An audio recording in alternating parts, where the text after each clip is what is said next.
everyone, my name is Rayana. Today we will have lesson 6. The topic is regular and irregular verbs, past simple and past tense forming suffix plus ed. Salom hammaga, mening ismim Rayana.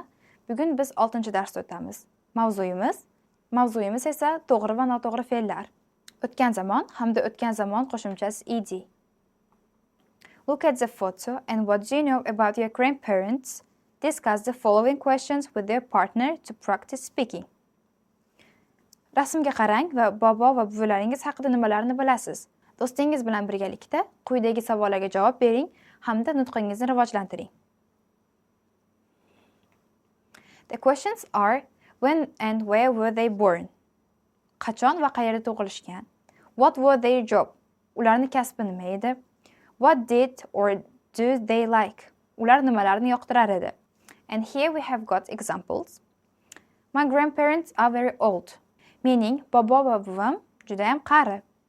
They were born in Andijan. Ular Andijonda tug'ilgan. They were both teachers. Ular ikkalasi ham o'qituvchi bo'lgan. My grandfather is 70, but he's very strong. Meaning, bobom 70 yoshda, lekin u judayam kuchli. My grandmother is 67 and she is very kind. Buvam esa 67 yoshda va u judayam mehribon. I like them very much. Men ularni judayam yaxshi ko'raman. My grandmother likes telling me very interesting stories before bed. Buvam uxlashdan oldin menga judayam qiziqarli hikoyalar aytib berishni yoqtiradi. My grandmother buys me chocolate and she tells me to be good and obedient to my parents. Buvam menga ko'plab shokoladlar olib beradi va u doim menga yaxshi bo'lishimni hamda ota-onamga quloq solishimni aytadi. Here we have got grammar spot. Grammatic spot. Grammatik ko'nikma. To make past, we add ed to regular verbs. O'tgan zamon yasash uchun biz to'g'ri fe'llarga ed qo'shimchasini qo'shamiz. For example, we played a game. We watched a film. I wanted to learn. He showed us his videos. This form is the same in all persons. For example, I or he or they worked in Andijan for many years. Read the text A, complete it with the verbs in the box and change its right form. Matnni o'qing, yuqoridagi fe'llarni to'g'ri formaga solib yozing. And here you can check your answers. Read the text B, answer the questions. B matnni o'qing va oldidagi savollarga javob bering. Read the text C, complete it with the past form of verbs in the box. C matnni o'qing, yuqoridagi fe'llarni o'tgan zamon shakliga o'zgartirib yozing. And here you can check your answers.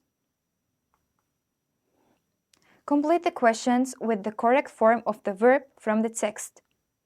Savollarni tekstdagi to'g'ri fe'llardan foydalanib to'ldiring. And check your answers here. Bu yerda javoblaringizni tekshirib olishingiz mumkin.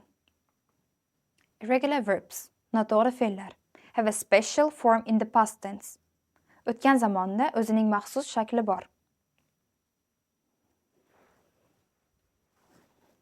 For example, awake, awoke, awoken. Uyg'ongan. Beat, beats, beaten. Urmoq. Write, wrote, written. Yozmoq. Meet, met, met. Uchrashmoq. Sing, sang, sang. Qo'shiq kuylamoq. For example, I go to school every day. Men har kuni maktabga boraman. In the past, I went to school yesterday. Men kecha maktabga borgan edim. Complete the sentences with the verbs in the past. Look at the list of irregular verbs if necessary. Gaplarni fe'lning o'tgan zamon shakliga o'zgartirib to'ldiring. Kerak bo'lsa, noto'g'ri fe'llar jadvalidan foydalanishingiz mumkin. And here you can check your answers. Thank you for your attention. See you next lessons. Goodbye. E'tiboringiz uchun rahmat. Keyingi darslarda ko'rishguncha xayr.